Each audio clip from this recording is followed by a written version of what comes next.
Mateo capítulo 5, versículos 1 y 2.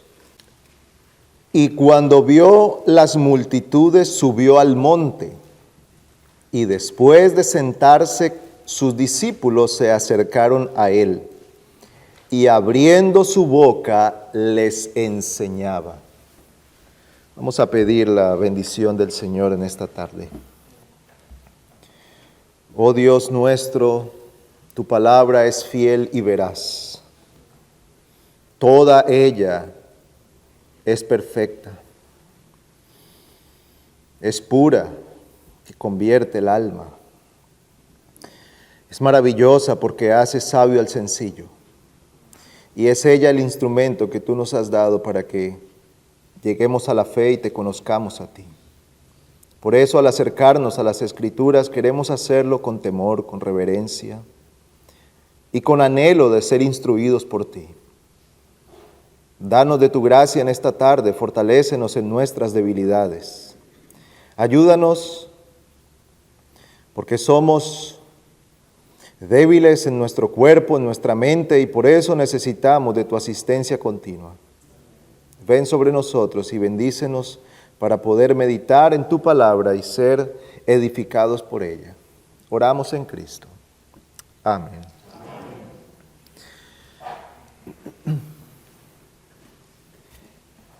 Los capítulos 5, 6 y 7 de Mateo son lo que se ha conocido muy comúnmente como el Sermón del Monte.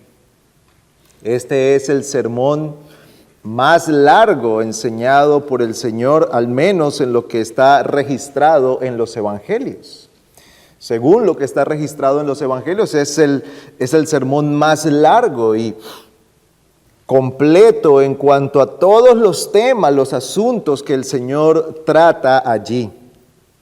No hay un sermón más famoso que este que se encuentra en este pasaje o en esta sección de Mateo. Y aunque es muy famoso y muy conocido, a la vez es también muy olvidado y obviado por los hombres. Ha sido mal interpretado y muchos han tratado de usar este sermón como una simple carta de moralidad, como una instrucción que nos enseña a ser mejores ciudadanos, mejores en una vida que pueda ayudar a la sociedad. Otros de diferentes religiones han recomendado el Sermón del Monte, tratando de decir que si se aplicara la enseñanza de Cristo allí, se resolverían los problemas del mundo. Otros nos han dicho que este es un sermón que se enfoca en las necesidades sociales y que Cristo trató con ellas instruyéndonos acerca de cómo afrontar los problemas de nuestra sociedad. Otros lo describen simplemente como una carta ética por la cual se deberían regir los hombres. Pero ninguna de estas perspectivas es correcta a la hora de interpretar este sermón. Entonces, ¿en qué consiste este sermón? ¿De qué se trata? ¿Y por qué es necesario que tomemos el tiempo de meditar en él? Este sermón es una descripción del carácter de los ciudadanos del reino de los cielos. Es una descripción autoritativa porque viene de los labios de Cristo. Este sermón se aplica a todos los hombres cristianos en todas las épocas y en todos los lugares. Este sermón ha sido dado por el Señor para hacer una radiografía de la vida del creyente.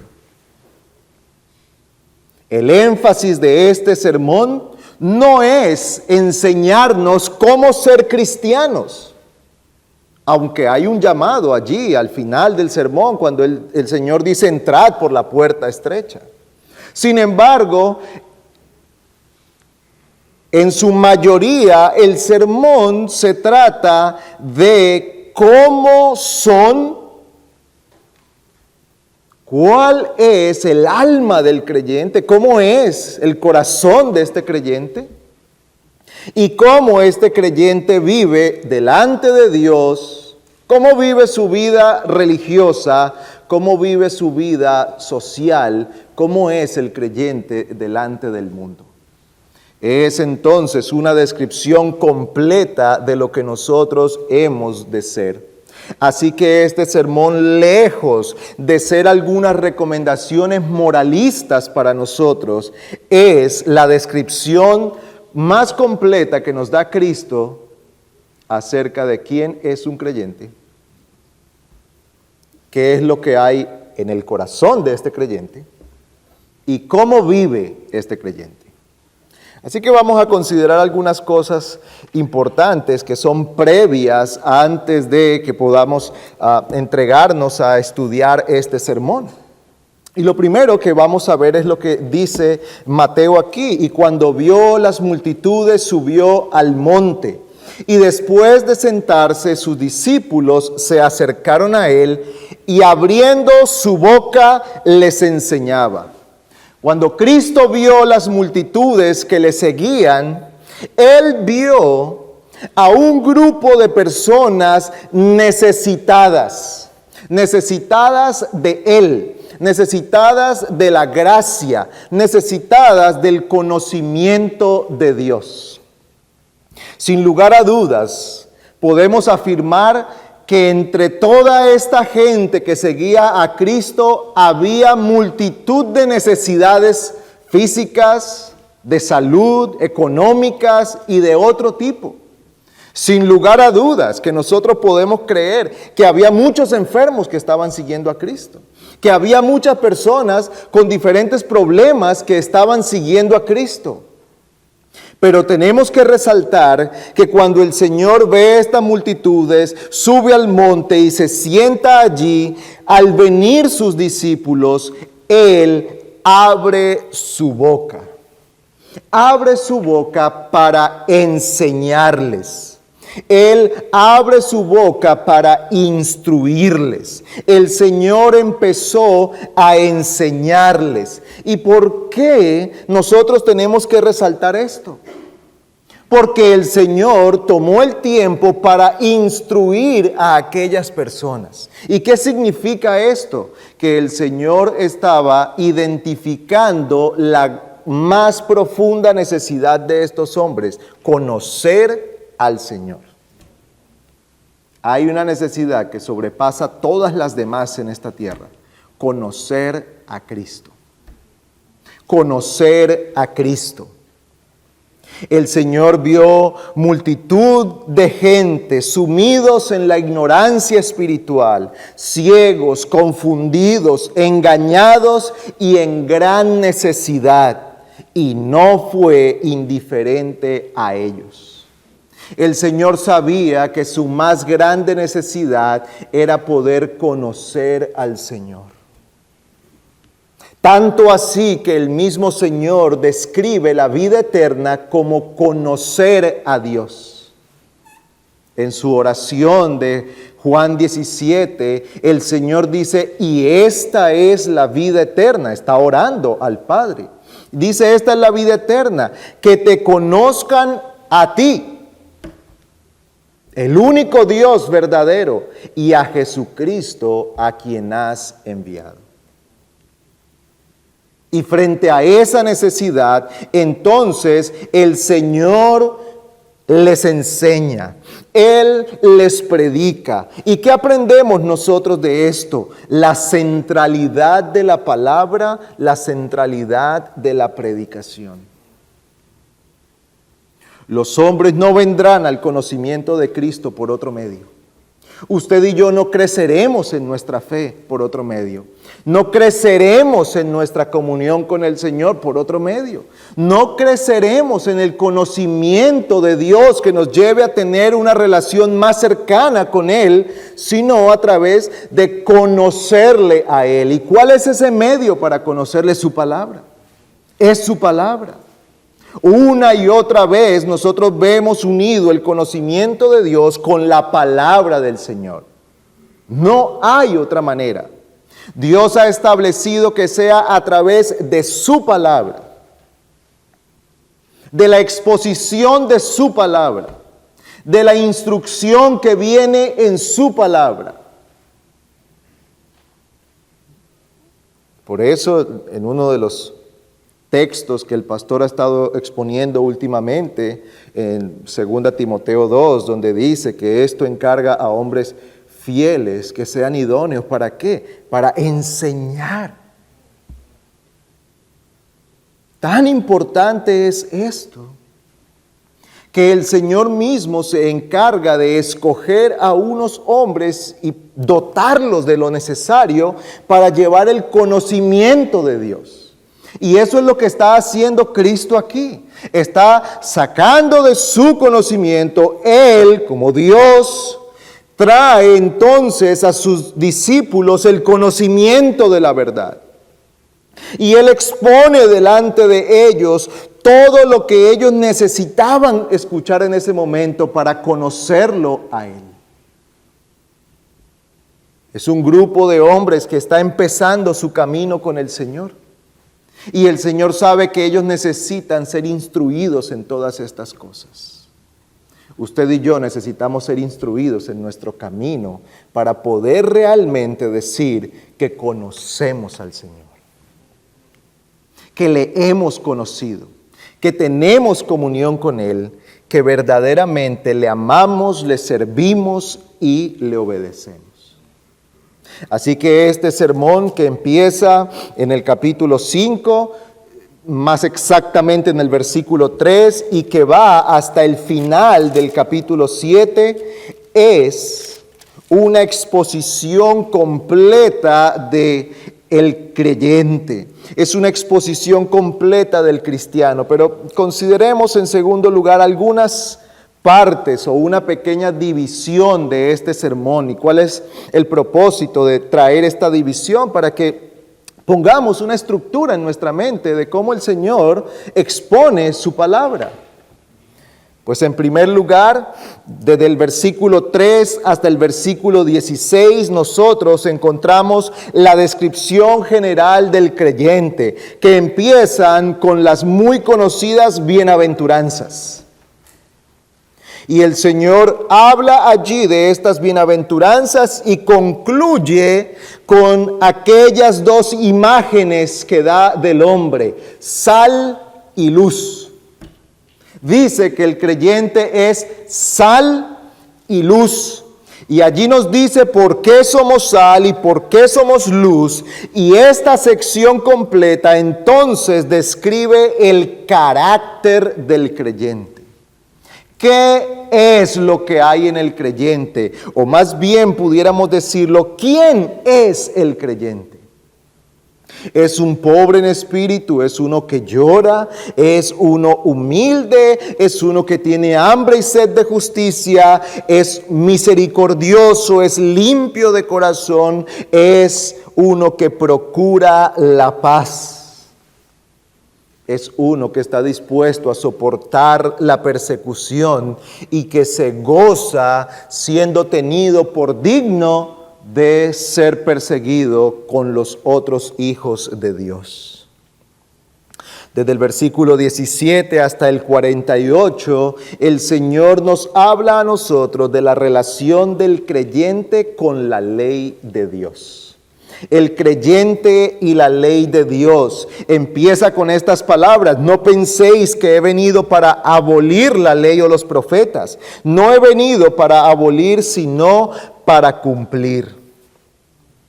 Hermanos, lejos del Señor abolir la ley, abolir es quitar, terminar, hacer a un lado. Lejos de hacerla a un lado, el Señor viene para decirnos cómo nosotros debemos realmente interpretar la ley y cómo debemos usarla para vivir en santidad delante de Dios.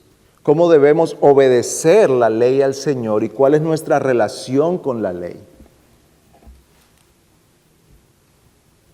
Nosotros no somos salvos por la obediencia de la ley, pero somos salvos para obedecer la ley. Hemos sido redimidos por el Señor, no porque guardamos la ley, pero hemos sido redimidos por el Señor para que estemos capacitados para guardar la ley de Dios. Y el Señor presenta allí algunas ilustraciones de la interpretación de la ley. Y es aquí donde el Señor dice, habéis oído, pero yo os digo. Habéis oído, no matarás. Pero yo os digo que cualquiera que llama tonto a su hermano, cualquiera que está airado en su corazón contra su hermano, él también es culpable de homicidio. ¿Y a dónde conduce el Señor con estas palabras? Que la ley no solamente es un asunto de acciones, sino del corazón. Que el cumplimiento de la ley empieza en el corazón. El cumplimiento de la ley empieza con nuestras intenciones, no solo las acciones. Tal vez usted y yo podemos reprimir nuestra boca y cerrarla y que no salga ninguna palabra de ofensa o hiriente contra nuestro hermano, que podemos detenernos para que no salga ningún insulto de nuestra boca, pero nuestro corazón está lleno de ira y de odio contra aquel hermano. ¿Y qué dice el Señor? La obediencia y la santificación empieza en el corazón. Y es de allí de donde brota una vida realmente agradable a Dios. Así que lejos de poner el Señor la ley como un asunto que no tiene nada que ver con nosotros, nos pone frente a la ley como algo que trata aún con las profundidades de nuestro ser.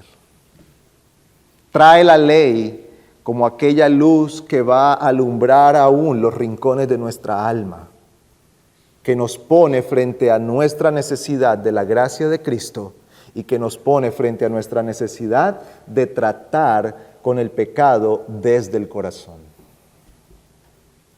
El capítulo 6, el Señor empieza en la primera parte en cómo el creyente vive su vida en la presencia de Dios.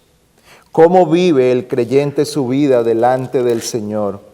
Y el versículo 1 nos da a nosotros un punto de partida para ver todo lo que va a venir de allí en adelante. Cuidad de no practicar vuestra justicia delante de los hombres para ser vistos por ellos. De otra manera no tendréis recompensa de vuestro Padre que está en los cielos.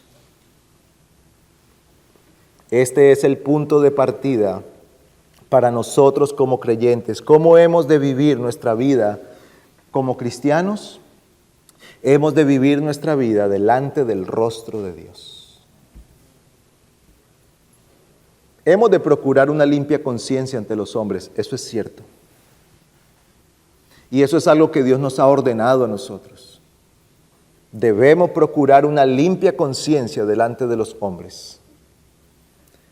Pero no basta con que nosotros tengamos una buena imagen delante de los hombres. El Señor dice que nuestra vida se ha de vivir de tal modo que Dios, que ve lo secreto, pueda complacerse en aquel creyente. Nos da 3 ejemplos aquí de la vida espiritual o religiosa del creyente.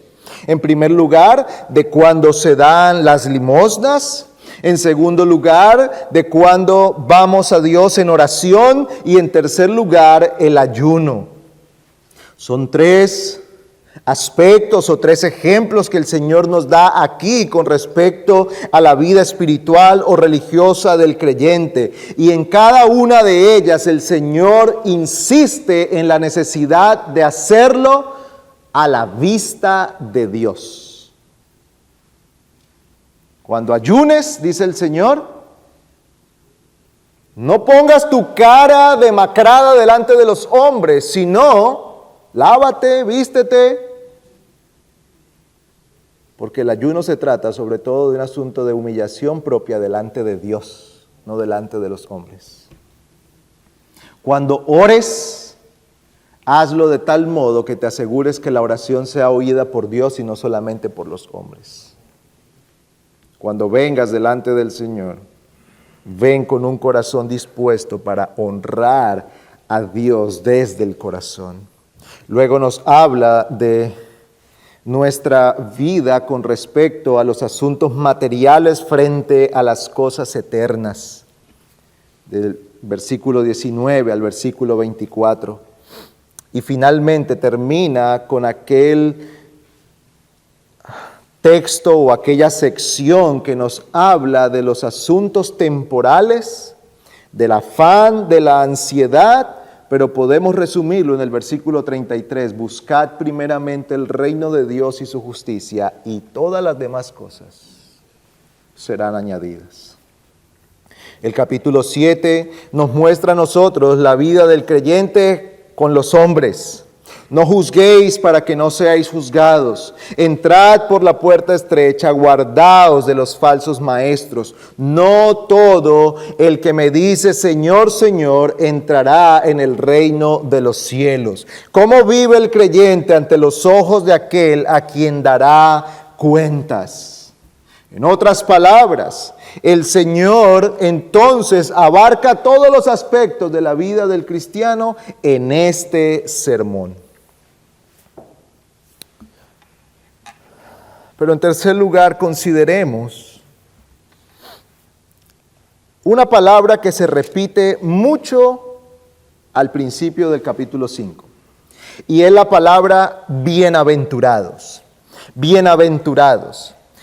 Con esta sección empezaremos, bienaventurados, o lo que se ha conocido comúnmente como las bienaventuranzas.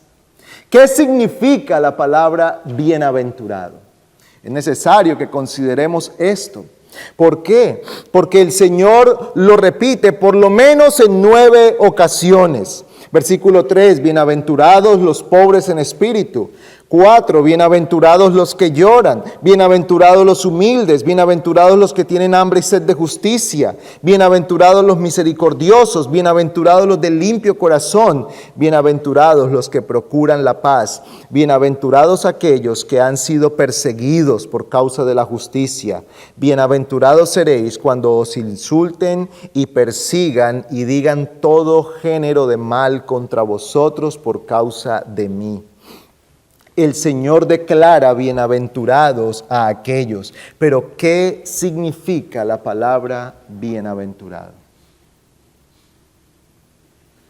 Generalmente decimos que alguien bienaventurado es alguien feliz. Y ciertamente que esta palabra se pudiera traducir como feliz, como dichoso. Pero en realidad esta palabra va más allá de eso.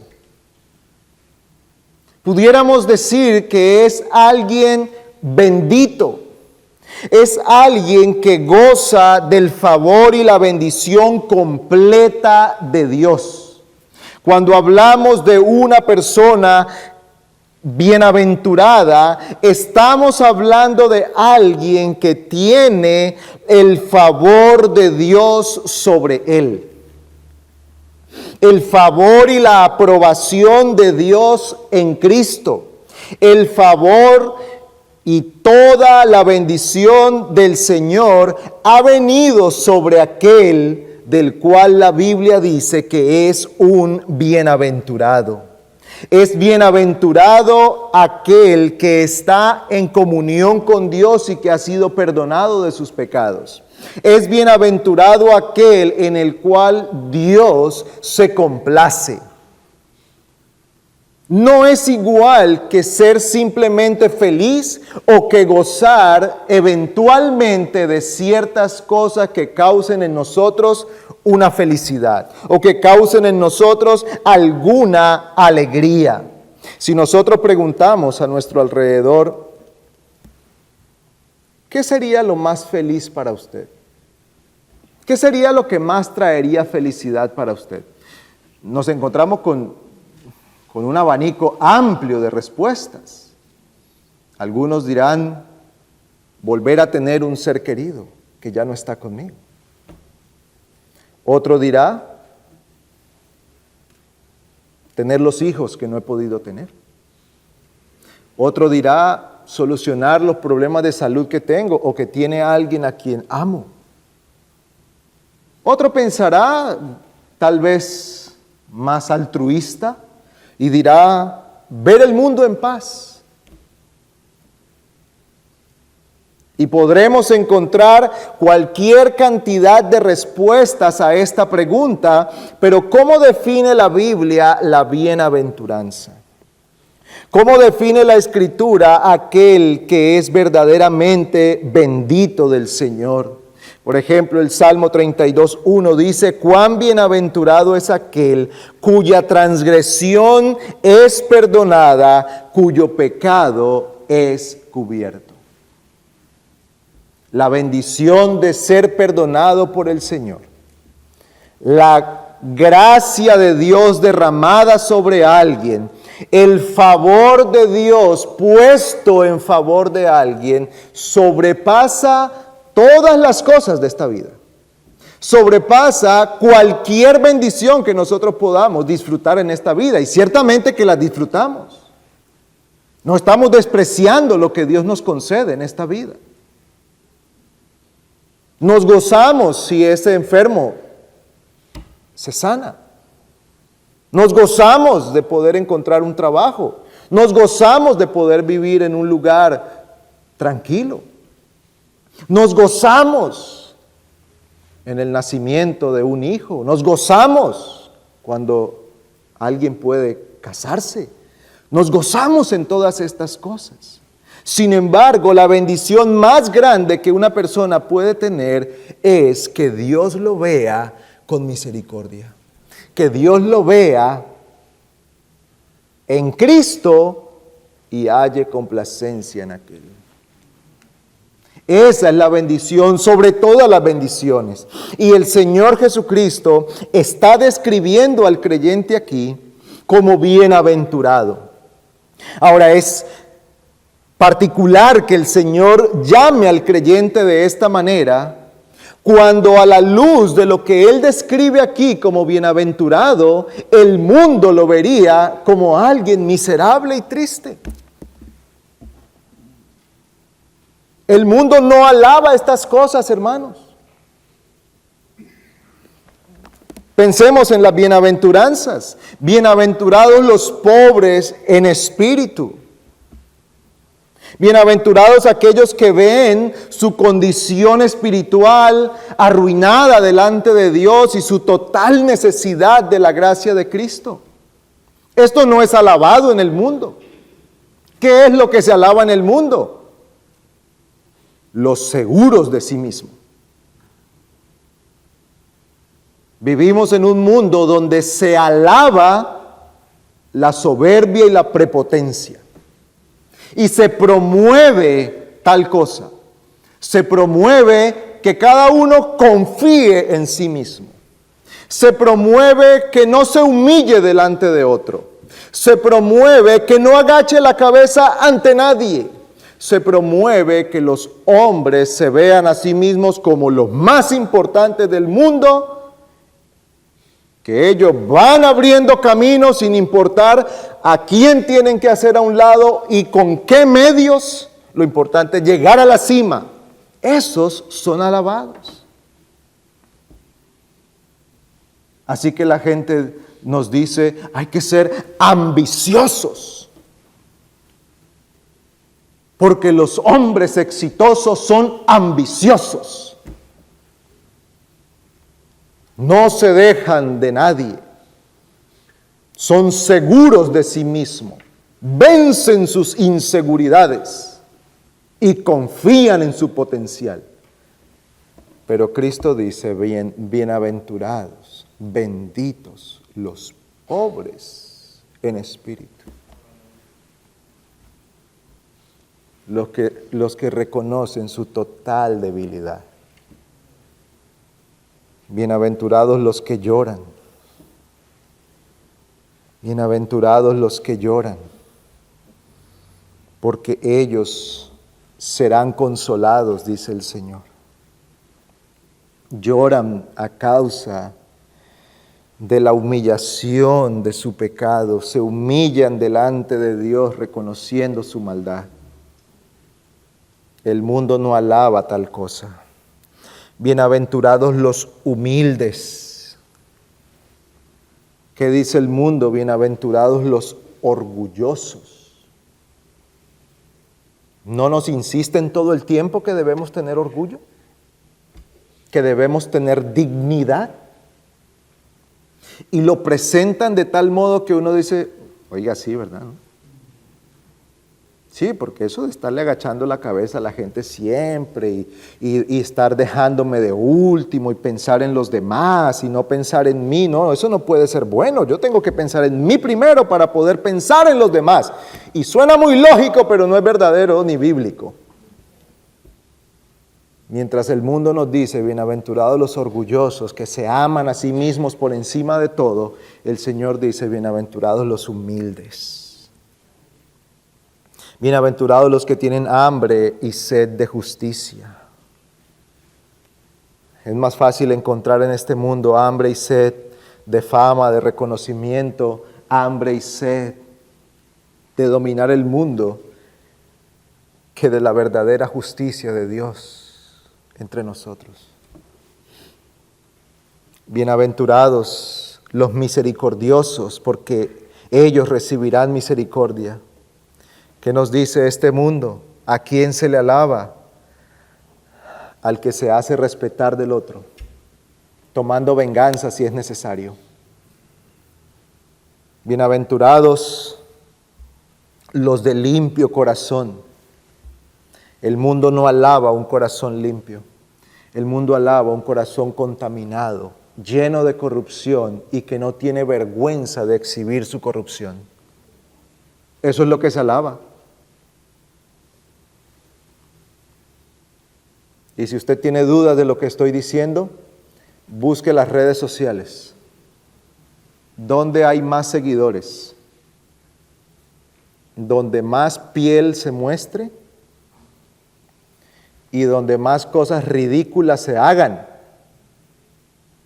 Donde más cosas desvergonzadas, deshonrosas, poco amables se hacen, más seguidores, más likes, más admiración de parte de los hombres. Millones de seguidores y millones de dólares en ganancia para ellos. Eso, ¿qué significa eso? Que el mundo alaba tal cosa. Que el mundo alaba los placeres, alaba a los impuros, alaba a los que no tienen vergüenza de mostrar su impureza. Por eso son los negocios más rentables. Son los negocios más rentables. Pero por otro lado, Cristo dice, bienaventurados los de limpio corazón, porque ellos verán a Dios. Bienaventurados, dice el Señor, los que procuran la paz. Bienaventurados los que han sido perseguidos. El mundo no ama a Cristo. El mundo no ama la paz de Dios. El mundo aborrece a Cristo y la paz que Cristo da. Hermanos, el Señor en su sabiduría quiso poner en esta descripción la palabra bienaventurado como la identificación del creyente, porque quiere remarcar en nuestros corazones que en verdad la dicha y el bien supremo no se halla fuera del Señor, sino en Dios y en Cristo. Por eso nos dice una y otra vez, bienaventurados. Bienaventurados, bienaventurados, porque necesitamos recordarlo, oírlo. Es que el bendecido es este es el que tiene verdaderamente la bendición de Dios, para que nosotros no seamos engañados por las luces y los colores que el mundo nos ofrece, que nos dice, allí está la bendición, allí está. la verdadera dicha, el gozo, allí está. Usted no se da cuenta cómo las películas, las series presentan la vida de impureza como una vida de realización completa. Todos son bonitos, todos tienen dinero, todos conducen los mejores carros, tienen las mujeres más bonitas, los hombres más apuestos. Tienen una vida muy bien armada. Hermanos, eso no es casual. Eso es parte de la astucia del enemigo de hacernos creer que la bendición del hombre se encuentra allí, que la dicha del hombre se encuentra allí, que la felicidad de los hombres se encuentra en tales cosas. Y entonces la película termina con su bonita enseñanza, con su bonita moraleja. Cuando por fin yo pude ser lo que soy y ya no quise esconderme más y lo revelé al mundo y ahora soy libre expresando mis deseos y mis inclinaciones, mire qué feliz soy. Así termina. Así termina. ¿Cómo termina la telenovela? Que finalmente le pudo quitar la mujer a y ahora son felices. El amor triunfó, dicen. Y esto no es casual, hermanos. Es parte de la artimaña del enemigo de presentarnos la vida de pecado como la vida de felicidad. Pero Cristo nos presenta aquí que no hay verdadera bienaventuranza apartados del Señor. No hay verdadera bendición apartados de Cristo. Ahora usted podrá decir, mire, yo conozco mucha gente que no es creyente y vive muy feliz. Yo conozco mucha gente que no es cristiana, ni va a la iglesia, pero vive feliz. Oh, esta es una felicidad pasajera. Es una felicidad efímera. Es una felicidad que dura segundos. Es una felicidad que requiere continuamente ser alimentada con algo nuevo. Es una felicidad que aburre, porque lo que hoy nos complace, mañana nos cansa. Salomón lo describe así en Eclesiastés: no se cansa el ojo de ver ni el oído de oír. Él dice: mientras yo busqué el bien y el placer en las cosas de este mundo, me di cuenta que todo era vano, que todo es vano. Porque lo que hoy parece ser la fuente de mi felicidad, en cuanto lo tengo me doy cuenta que no es.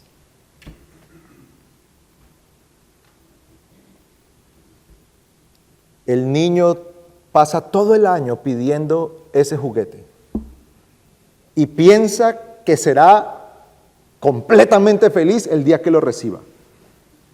Y el día que lo recibe, para su triste realidad,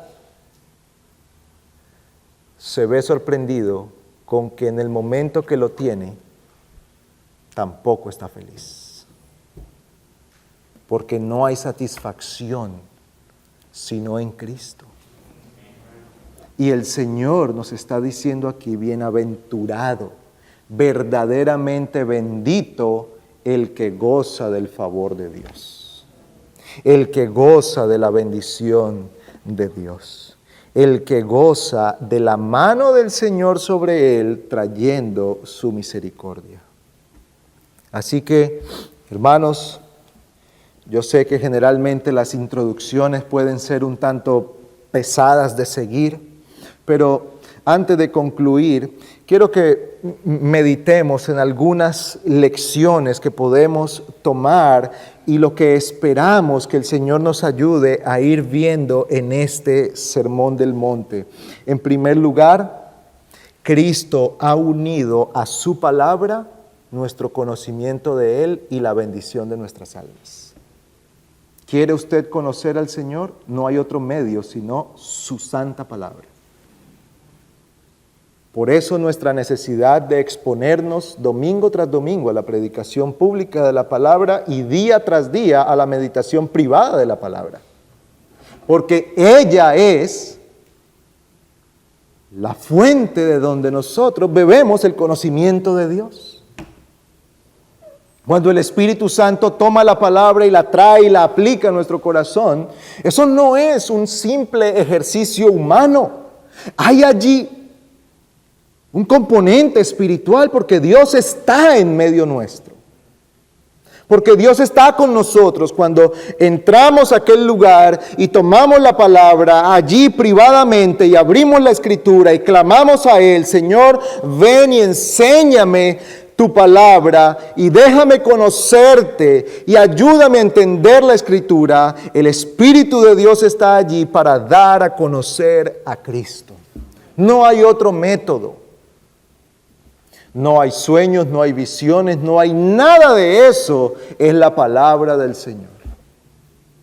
Por eso necesitamos ir a la palabra. Por eso necesitamos dar el lugar de preeminencia que tienen las Escrituras. Por eso la necesidad de clamar por la predicación, y lo decíamos esta mañana. Por eso la necesidad de orar antes de y después de. Y escuchar la palabra con un espíritu de oración. Eso no quiere decir que usted esté orando mientras el predicador está exponiendo, pero sí que usted pueda estar allí en su corazón diciendo: Señor, ayúdame a entender. Señor, ayúdame a prestar atención. Señor, líbrame de la distracción. Yo no sé si yo soy el único, pero uno se sienta allí a escuchar y es bombardeado por cualquier cantidad de pensamientos, de ideas, de imágenes, de recuerdos, de cosas que uno se le ocurren hacer, de cosas que uno dice: ay, no lo hice, de cosas que uno dice: ay, lo tengo pendiente para esta semana, cosas que no son casualidad. Hay una oposición para que no escuchemos la palabra. Nuestra carne no quiere oír, el diablo no quiere que escuchemos. Por eso necesitamos oír con un espíritu de oración: Señor, ayúdame a escuchar tu palabra. Pero también necesitamos meditar en este sermón, porque él, como dijimos al principio, es una descripción completa de lo que es o de quién es el creyente. ¿De quién es el creyente? ¿Queremos nosotros vivir una vida agradable delante del Señor? Aunque este sermón del monte no es lo único que describe al creyente, es un buen punto de partida. No es lo único que describe al creyente. Toda la Biblia está llena de aquellos principios que como creyentes debemos aplicar en nuestra vida. Pero el sermón del monte es un buen punto de partida. ¿Cómo ha de ser mi corazón? ¿Quién debo ser yo dentro? Aquí está. ¿Cómo debo vivir yo delante de este mundo? ¿Cómo debo buscar al Señor? ¿Cómo debo tratar las cosas temporales? ¿Cómo debo pensar en los asuntos eternos? ¿Qué debe ser lo más importante para mí? Buscar el reino de Dios y su justicia. ¿Cómo debo yo vivir delante de Dios, quien ha de juzgarme? Todo esto lo encontramos aquí.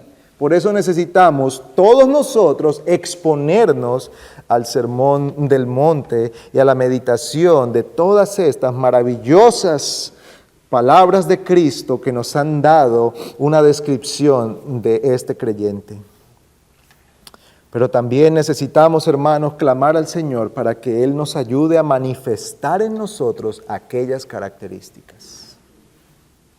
Que no sean solamente una descripción que aprendemos en el intelecto, sino que sea algo que nosotros traemos y aplicamos a nuestro corazón para que podamos vivir para el Señor. Por cierto, esta es una gran bendición para que nosotros nos afirmemos y nos aseguremos en nuestra fe. A veces nosotros queremos estar seguros de que somos creyentes. Y esa suele ser una de las grandes batallas que hay en nuestra conciencia, en nuestro corazón. ¿Seré o no seré? ¿Soy un creyente o no soy un creyente? Y generalmente estamos queriendo sentir cosas. Pero hermanos, no se trata de sentir cosas, sino de afirmarnos sobre verdades sólidas. ¿Es mi corazón un corazón pobre en espíritu? ¿Soy uno que llora por causa del pecado? ¿Anhelo la verdad y la justicia de Dios? ¿Soy misericordioso? ¿Es limpio mi corazón y está siendo limpiado por el Señor, por su palabra? Esto nos afirmará en nuestra fe. En tercer lugar, hemos de considerar, hermanos, que ninguna de estas virtudes es una tendencia natural en el hombre.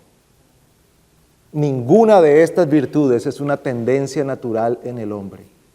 Por eso necesitamos venir delante de Dios con humildad, diciendo: oh Señor, haz tu obra en mí.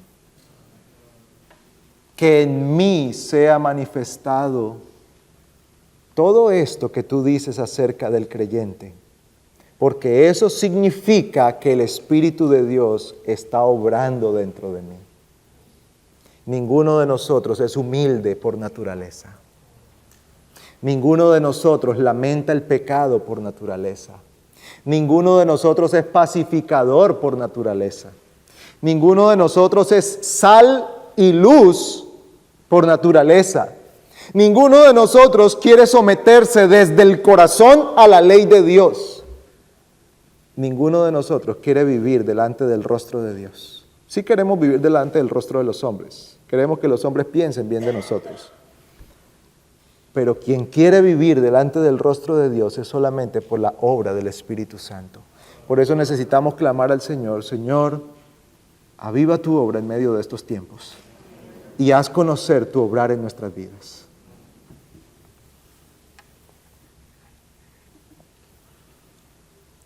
Y por último, para el no creyente que pueda estar aquí escuchando o que estará escuchando este sermón, tendrá que ayudarle a ver a usted la necesidad que tiene de Cristo. Porque como ya hemos dicho, esto no es algo de tendencia natural. Ningún hombre puede hacer estas cosas por su propia fuerza. Amigo, usted no podrá tener un espíritu humilde delante de Dios, sino por la gracia de Cristo. No podrá tener un limpio corazón si no es por la gracia de Cristo. No podrá venir humillado delante de Dios sino por la gracia de Cristo. Este sermón, aunque describe al creyente, es una gran bendición para el no creyente porque expone frente a usted la necesidad que solo Cristo puede suplir y que está dispuesto a suplir. Por eso, hermanos, yo les ruego que estén orando para que cuando así el Señor lo conceda y empecemos a meditar en este sermón, nuestros corazones sean verdaderamente tratados por la gracia de Cristo. El Señor entonces derrame su bendición y que esa sea nuestra oración. Clamemos al Señor en este momento. Oh Dios nuestro, en nuestra necesidad de tu gracia nos acercamos delante de ti, sabiendo que nosotros no podemos convertirnos a nosotros mismos, que necesitamos tu obra tratando con nuestras almas, transformando nuestros corazones, limpiando nuestras conciencias.